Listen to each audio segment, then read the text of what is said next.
mother really became her own self. I mean, she became Minnie.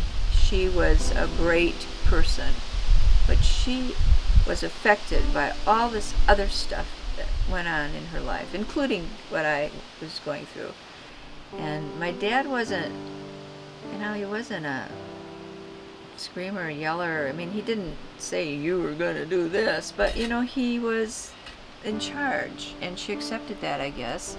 But I'm sure she felt inside, I've got a lot to offer. I mean, she handled all the books. She was so intelligent. I mean, she always watched the news. She knew what was going on, and she, when she watched Jeopardy, she knew practically all the answers. And I mean, she was really a sharp lady.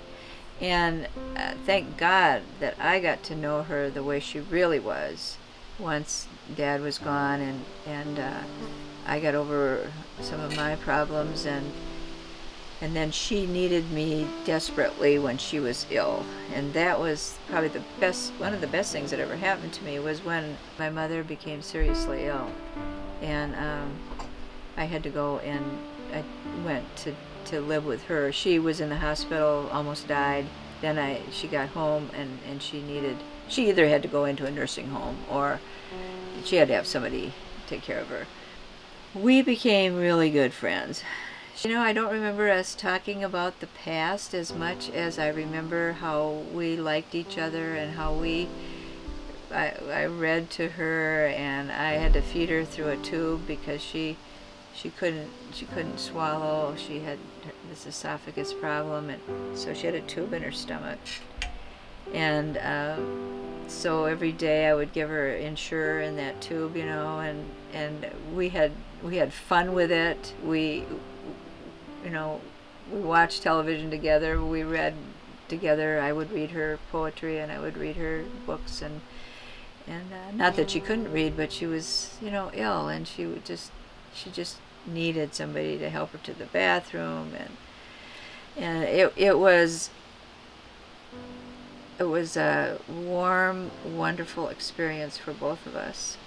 And I remember one situation that was hysterical. That wasn't funny at the time, but I was giving her food in her stomach, and she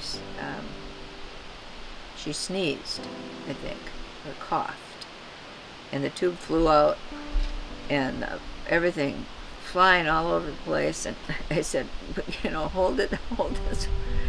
And afterwards we just howled. We laughed so hard. It was just funny as can be, but it was a serious thing.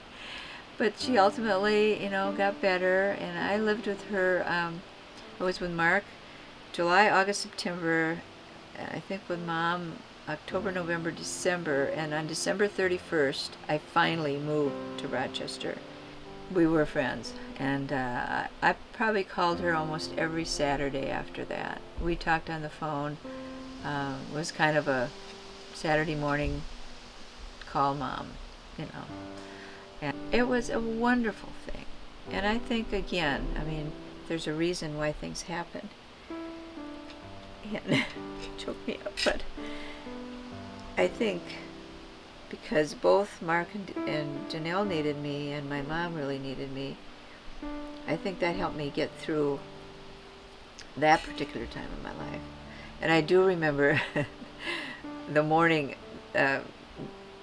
January 1st, the day that I woke up. Well, I didn't go to sleep that night. I was just kind of wandering around in the daze. But anyway, about, 8 o'clock in the morning, or whatever time it was, I don't remember, Mark and Janelle and Lindsay knocked on the door, and they came with a McDonald's breakfast. God, that was wonderful. It was just those kinds of things that...